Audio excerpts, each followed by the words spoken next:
एक बार की बात है। एक बार गौतम बुद्ध और उनके शिष्य एक वन से गुजर रहे होते हैं। बहुत दूर चलने के बाद भगवान बुद्ध के शिष्य बुद्ध से कहते हैं, बुद्ध, क्या हम कुछ देर विश्राम कर सकते हैं? बुद्ध कहते हैं, अवश्य, अब हमें विश्राम करना चाहिए।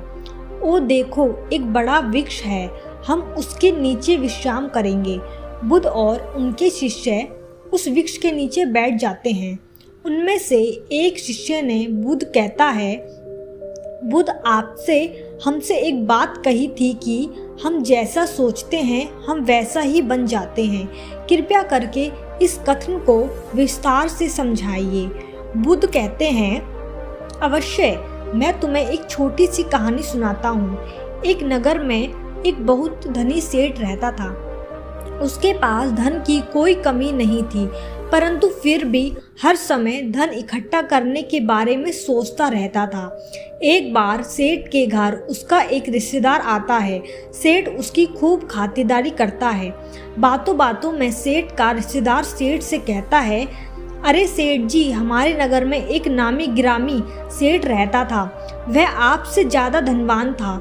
वह सेठ पूछता है, पर तुम एक बात बताओ, तुम उसे रहता था क्यों कह रहे हो? सेठ का रिश्तेदार कहता है, रहता था मैं इसलिए कह रहा हूँ क्योंकि वह अब जीवित नहीं है, वह मर चुका है। सेठ बेचारा धन को इकट्ठा करते करते वह यह भी भूल गया कि मृत्यु नाम की चीज होती है, सेठ को भी आती है। सेठ उस व्यक्ति से पूछता है, क्यों, क्या कारण हुआ जिससे उसकी मृत्यु हो गई?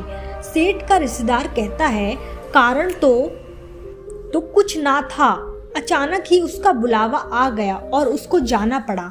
सेठ कहता है, अरे ऐसे कैसे बुलावा आ गया? उसे कोई बीमारी रही होगी।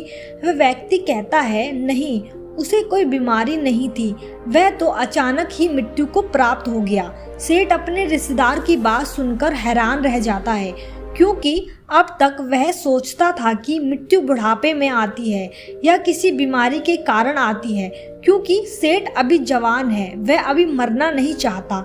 अगले दिन वह रिश्तेदार अपने घर चला जाता है, परंतु सेठ को एक बहुत बड़ी समस्या दे जाता है कि सेठ को भी मृत्यु आ सकती है। सेठ जैसे पहले धन के बारे में सोचता था, अब केवल मृत्यु के बारे में सोचने लगता है कि कहीं मुझे मृत्यु न आ जाए। समय बीतता रहता है। सेठ बहुत कमजोर होने लगता है, क्योंकि वह अब सही से न खाता है और न ही पीता है, केवल मृत्यु के बारे में सोचता है।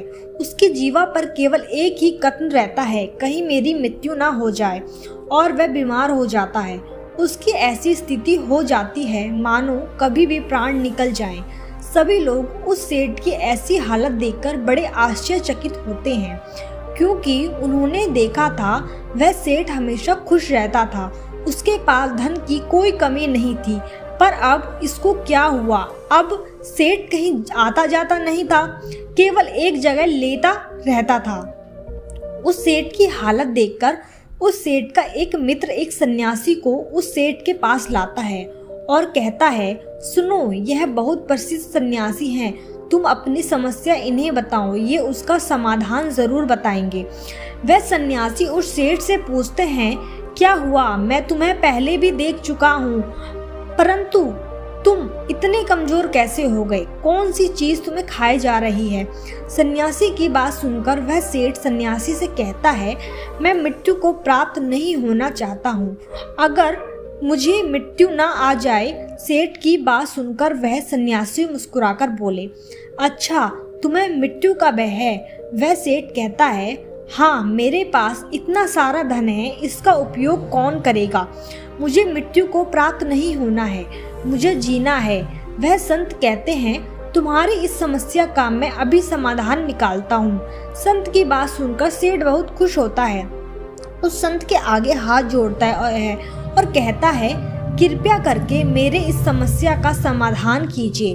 वह संत उस सेठ से कहते हैं, मैं तुम्हें एक मंत्र देता हूँ, तुम बस इसका उच्चारण भीतर भी और बाहर भी करना, मतलब मुंह से भी यही मंत्र बोलना और अपने मन के भीतर भी यही मंत्र बोलना। यह मंत्र है, जब तक मुझे मृत्यु नहीं आएगी तब तक मैं जीऊँगा, जब तक मुझे मृत्यु नहीं आएगी तब तक मैं जीऊँगा। तुम इस मंत्र को 7 दिन तक लगातार जपना। मैं 7 दिन बाद आऊँगा। और वह सन्यासी वहाँ से चले जाते हैं। 7 दिन बाद वह सन्यासी आते हैं तो वह देखते हैं कि सेठ स्वस्थ होने लगता है और सेठ उस सन्यासी को देखकर उनके चरणों में गिर पड़ता है और उनको धन्यवाद कहता है। वह सेठ कहता है, आपके मंत्र ने कमाल ही कर दिया। अब मैं मृत्यु से भयभीत नहीं हूँ, क्योंकि जब तक मृत्यु नहीं आएगी तब तक मैं अपना जीवन जीऊँगा। पहले मैं मृत्यु के डर के कारण जीवन जी नहीं पा रहा था, परंतु आपके मंत्र ने मेरा जीवन ही बदल दिया। जब तक उस सेठ को दूसरे सेठ के बारे में नहीं पता चला था, तब तक वह केवल धन के बारे में सोचता था और दिन रात उसके धन में वृद्धि हो रही थी और उसका स्वास्थ्य भी ठीक रहता था। वह अपने जीवन से खुश था, परंतु जब वह मृत्यु के बारे में सोचना शुरू कर दिया तो वह मृत्यु के करीब जाने लगा और ऐसा क्षण आ गया कि वह कभी भी मृत्यु को प्राप्त हो सकता था। इस कहानी से हमें यह सीख मिलती है कि हम जो भीतर हैं और बाहर रटते हैं वही हमारे जीवन में घटित होने लगता है। इसलिए हमें हमेशा सकारात्मक सोचना चाहिए।